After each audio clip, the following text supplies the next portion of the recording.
Bon, ben, je suis en présence de M. Rénal Laliberté qui a du vécu, justement, au lac Jérôme, avant que ça soit un lac.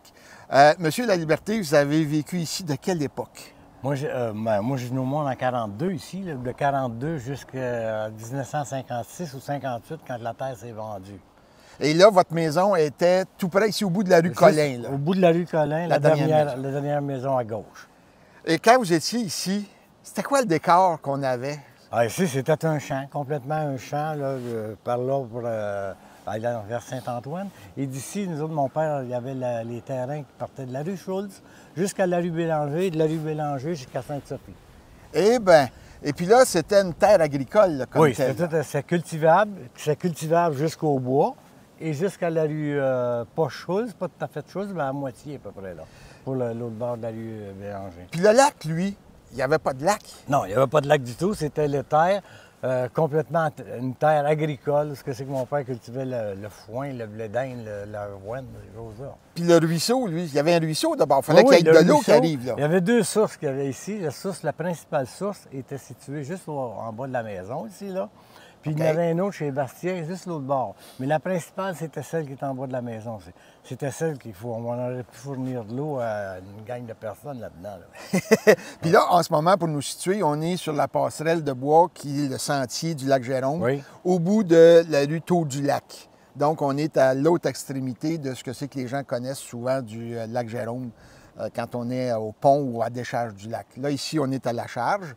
Puis votre ruisseau, il s'en allait complètement... Le ruisseau, il passait ici, il s'en allait complètement jusqu'à la dame là, qui a été construite à l'autre bout, là, mais qui a été construit un peu plus à gauche, mais le ruisseau passait à la pointe droite là, du lac. Là. Donc, il était complètement à droite du lac, sur le bord des pins. Oui, on appelait ça au pin, là, mais ça donnait à peu près, ici, là, ça donnait à peu près centré avec la petite île qu'il y a là. OK.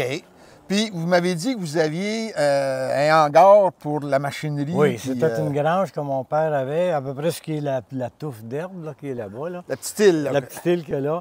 Il y avait une grange qui était quand même assez grande. Mon père gardait toutes ses machines oratoires là-dedans, le grand râteau, la lieuse, la faucheuse, les pendeurs à fumier, les à roulettes.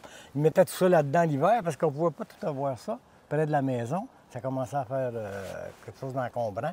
Ça fait qu'il mettait ça là-dedans, puis c'était les choses d'hiver. Mais ça s'est tout démoli. Quand ça a été démoli pour faire le lac, c'est là qu'à ce moment-là, vers les années 70, on s'est aperçu qu'il y avait un lac, qu'il avait fait un lac sur notre terre, puis que mon frère le plus vieux avait invité quand je lui avais donné la photo avec ma mère en chaloupe. Oui. Puis il avait dit, viens, on va aller voir le lac. Ils ont fait un lac chez nous, puis il avait fait faire un tour à ma mère sur le lac. C'est pour ça qu'on voit sur cette photo-là, tu ne vois pas de bois autour du lac. Là. Non. C'était déjà dans les années 70 à peu près. Là. À peu près. OK. Et là, dans le cas présent, c'était un peu votre terrain de jeu, d'abord, là, le hangar puis tout ça. Là. Ah, bien, c'est sûr, quand on allait jouer à cachette avec les petits gars de Saint-Jérôme qui venaient de Saint-Jérôme, puis les cousins, là, ça s'en venait tout chez nous, puis on allait jouer à cachette là-dedans, puis des remblais d'Inde, puis des affaires-là. Hein. Les terrains, ils appartenaient à qui? Il y avait vous autres, la famille, la Liberté? La Liberté. Après ça, il y avait Bastien qui était situé ici. Après ça, Plouffe, Paul-Émile Plouffe, sur l'autre bord. Puis ici, ce côté-ci, il y avait Forgette. Il y avait Frédéric Forgette, Aldéric Tassé. Après, c'était des Forgettes.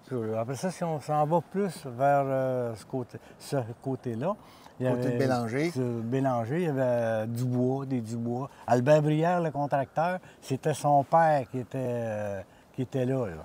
Et on est dans l'histoire de Saint-Jérôme. Ah oui, puis Albert Brière, quand il est décédé, moi je me souviens de ça. Lui, c'était toute une histoire, là, parce que c'était un contracteur, un des premiers contracteurs qu'il y avait à Saint-Jérôme. Il était le gendre de Rodrigue Bastien. Quel souvenir vous gardez du territoire? Ah, moi, c'est un beau souvenir parce que, écoute, on est élevés ici, puis mes frères, mes sœurs, on était 9 enfants ici, là. Fait qu'on a passé notre vie ici, il en reste 4. Il en reste 4 enfants. Êtes-vous content que ça soit devenu un parc?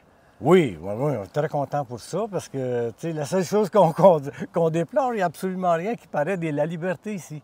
Ah! Absolument rien. C'est intéressant, ça. Parce que la rue Collin était supposée s'appeler la rue La Liberté, mais il Il y avait un monsieur Laliberté qui travaillait pour la ville à l'époque. OK. Puis quand il y a eu la fusion des villes, Bellefeuille, Saint-Jérôme, Saint-Antoine, toute l'équipe, lui, il avait fait nommer une rue à son nom à Bellefeuille.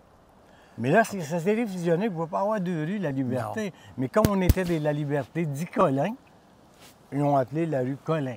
Mais il n'y a absolument aucun nom qui porte le nom de La Liberté. Puis c'est le lac qui n'a pas dit, il est chez nous, quoi. C'est vrai.